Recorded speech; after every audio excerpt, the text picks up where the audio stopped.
Friends, welcome to maths के learn. आज हम क्लास 9 के मैथ की चैप्टर 2 की एक्सरसाइज 2.3 स्टार्ट करने जा रहे हैं। चलिए स्टार्ट करते हैं। सबसे पहले question number 1। A student has 500 rupees in her saving bank account. She get 150 rupees every month as pocket money. How much money will she have at the end of every month from the second month onwards? Find a linear expression to represent the amount she will have in the nth month. Question में हमें ये बोला है कि एक student है जिसके account में 500 रुपीज़ है, मतलब 500 रुपये हैं, और उसे हर महीने 150 रुपये पॉकेट मनी मिलती है, मतलब अपने खर्च के लिए 150 रुपये पैसे मिलते हैं। हमें ये बताना है कि हर महीने के एंड में उसके पास कितने पैसे होंगे, और ये कैलकुलेशन हमें सेकेंड मंथ से स्टार्ट करनी है। हमें एक लीनियर एक्सप्रेशन भी लिखना है, ये दिखाते हुए कि वो n मंथ में कितनी सेविंग कर लेगी। अब nth मंथ का मतलब है यहाँ पे हमें कोई फिक्स्ड मंथ नहीं दिया है, बस हमें एक हमें वेरिएबल दिया है कि n मंथ में कितने होंगे। चलिए स्टार्ट करते हैं। सबसे पहले हमें क्या दिया हुआ है, initial bank account, initial amount in bank. Bank में कितना है, 500 रुपीज है, क्वेश्चन में हमें दे रखा है। अब है कि मंथली पॉकेट मनी क्या है उसकी।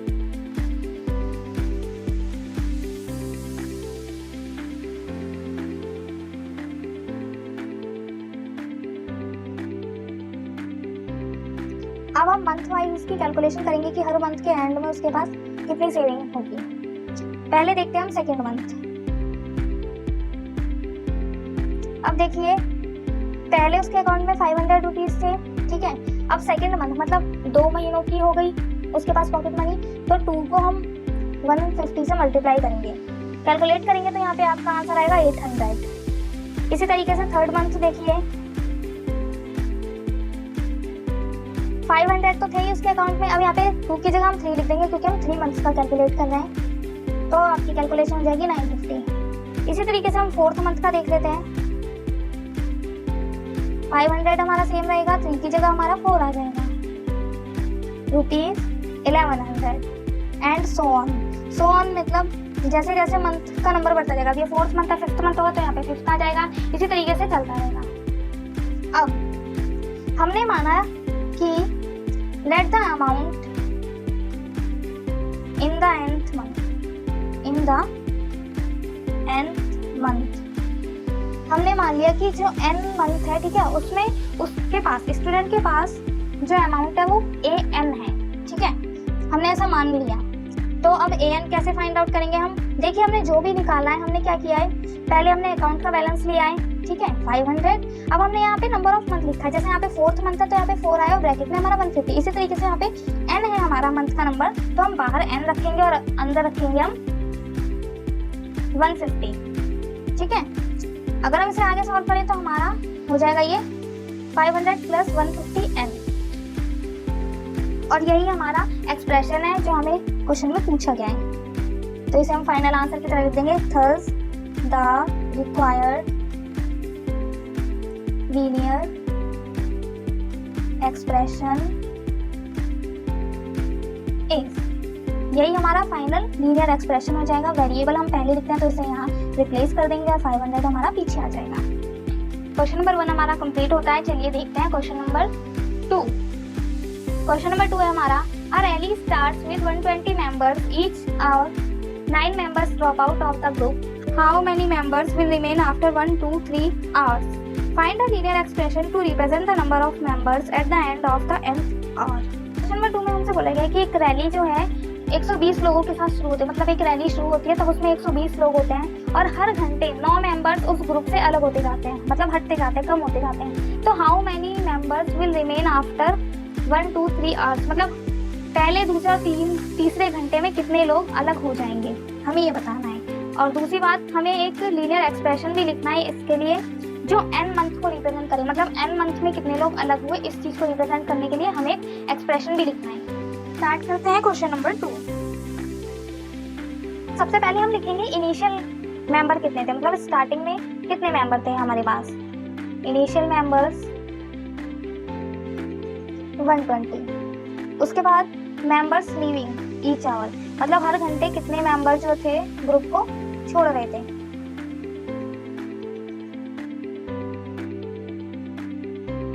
9। अब हम कैलकुलेट करेंगे कि हर घंटे बाद कितने छोड़ रहे थे, आफ्टर 1 आवर। 1 घंटे के बाद 120 minus 9 equal to 111। 2 hours 120 minus 18 102। अब 3 hours 120 minus 27 equal to 93। Question में हमें बोला था कि हमें एक लीनियर एक्सप्रेशन भी लिखना है n मंथ के लिए, तो अब n मंथ के लिए लिखते हैं let number of members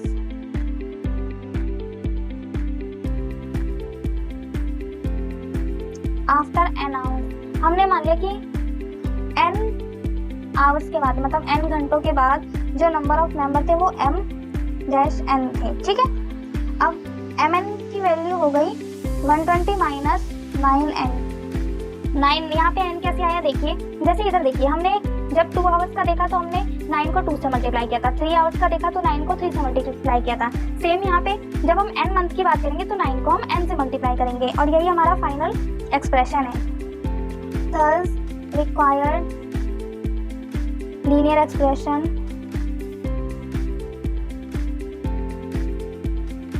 is m equal to, order हम चेंज कर देंगे या आप चाहें तो ऐसे भी लिख सकते हैं।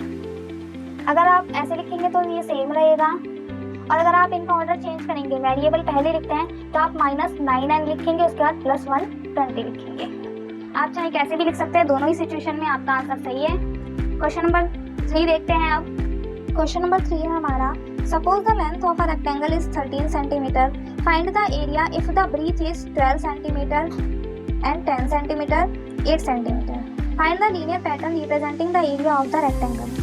क्वेश्चन नंबर 3 में हमें ये बोला है कि मान लीजिए एक रेक्टेंगल है आपके पास जिसकी जो लेंथ है वो 13 सेंटीमीटर है। आपको उसका एरिया निकालना है अगर उसकी ब्रीथ 12 सेंटीमीटर है, 10 सेंटीमीटर है और 8 सेंटीमीटर है।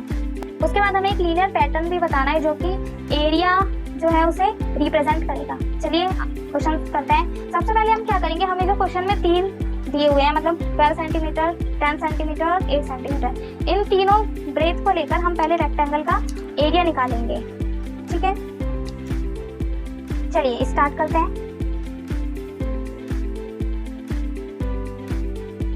लेंथ दी हुई है हमें 13 सेंटीमीटर और एरिया होता है रेक्टेंगल का, आप लोगों को पता ही होगा, लेंथ इनटू ब्रीथ। फर्स्ट जब ब्रीथ हमारी 12 सेंटीमीटर है तो एरिया क्या हो जाएगा हमारा 13 into 12 equal to 156 centimetre square. Second देखते हैं, ब्रीथ जब हमारी जो है 10 सेंटीमीटर होगी तब एरिया क्या होगा 13 into 10 equal to 130 centimetre square. अब देखते हैं थर्ड वाला, जब ब्रीथ हमारी 8 सेंटीमीटर है तब हमारा एरिया होगा 13 into 8 equal to 104 centimetre square. अब हमें क्या करना है, एक लीनियर एक्सप्रेशन लिखना है, तो उसके लिए देखिए हम ब्रीथ मानेंगे x क्योंकि लेंथ हमें दी हुई है यहाँ पे फिक्स। आगे का क्वेश्चन यहाँ करते हैं, let breadth equal to x centimetre. हमने मान लिया जो ब्रीथ है वो हमारी x सेंटीमीटर है, तो इस हिसाब से हमारा एरिया कितना हो गया, लेंथ हमारी 13 थी तो 13 x हमारा हो गया एरिया। तो जो लीनियर पैटर्न बनेगा हमारा वो क्या बनेगा, लीनियर पैटर्न इज क्या बनेगा, a equal to 13x, a equal to 13x। यहाँ पे a हमारा एरिया है और 13x हमारे एरिया की वैल्यू है। क्वेश्चन नंबर 3 हमारा कंप्लीट होता है। चलिए देखते हैं क्वेश्चन नंबर 4। क्वेश्चन नंबर 4 है हमारा, suppose the length of a rectangular box is 7 centimetre and breadth is 11 centimetre, find the volume if the height is 5 centimetre, 9 centimetre, 13 centimetre, find the linear pattern representing the volume of the rectangular box. Question number 4 में हमें एक rectangular box है जिसकी हमें length दी गई है 7 centimetre और breathe दी गई है 11 सेंटीमीटर, मतलब लंबाई उसकी 7 सेंटीमीटर है और चौड़ाई जो है वो 11 सेंटीमीटर। फाइंड द वॉल्यूम, हमें उसका वॉल्यूम निकालना है जब उसकी हाइट 5 सेंटीमीटर है, 9 सेंटीमीटर और 13 सेंटीमीटर। मतलब हमें यहाँ पे 3 अलग अलग हाइट दी हुई है, उन तीनों अलग अलग हाइट्स को लेके हमें रेक्टेंगुलर बॉक्स का एरिया फाइंड आउट करना है। उसके बाद हमें एक लीनियर पैटर्न भी दिखाना है जो कि रेक्टेंगुलर के वॉल्यूम को शो करेगा। जैसे कि हमने क्वेश्चन नंबर 3 में रेक्टेंगल का एरिया दिखाया था लीनियर पैटर्न में, वैसे इस बार हमें वॉल्यूम दिखाना है। चलिए स्टार्ट करते हैं। लेंथ हमें दी हुई है 7 सेंटीमीटर और ब्रीथ हमें दी हुई है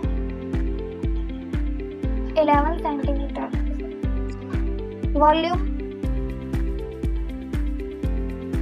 वॉल्यूम होता है हमारा length into breadth into height.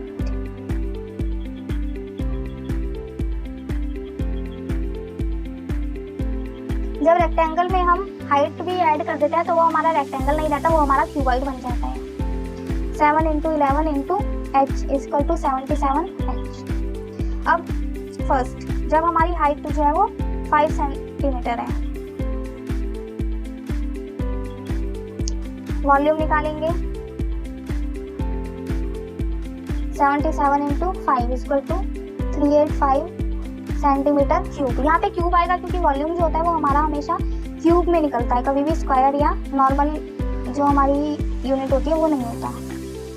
अब जब हमारी हाइट 9 सेंटीमीटर है तब वॉल्यूम निकालेंगे 77 इंटू 9 693 सेंटीमीटर क्यूब। जब हमारी हाइट 13 सेंटीमीटर है तब निकालेंगे volume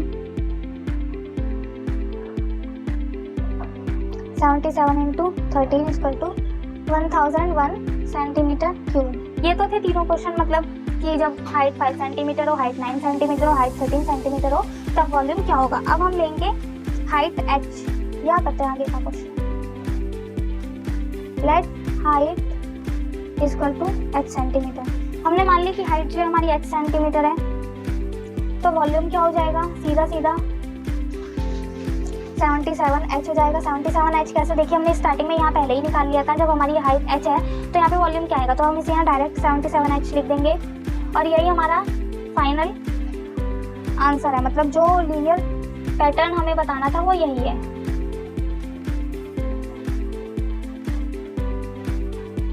V equal to 77h।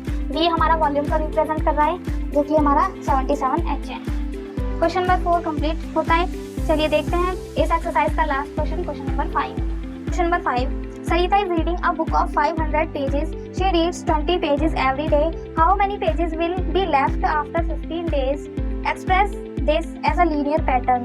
सरिता जो है एक बुक पढ़ रही है जो कि 500 पेजों की है और हर दिन वो उस बुक में से 20 पेज पढ़ती है। क्वेश्चन में हमसे ये पूछा है कि 15 दिन के बाद उस बुक में कितने पेज बचेंगे, और साथ में हमें इस सबको एक लीनियर एक्सप्रेशन में, लीनियर पैटर्न में शो करना है।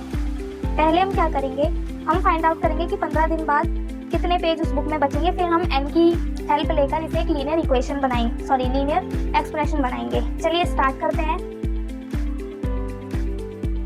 टोटल पेजेस हैं हमारे 500 बुक में। अब पेज रीड पर डे, जो सरिता है वो हर दिन कितने पेज पढ़ रही है, 20। अब हम फाइंड आउट करेंगे कि वो 15 दिन में कितने पेज पढ़ लेगी।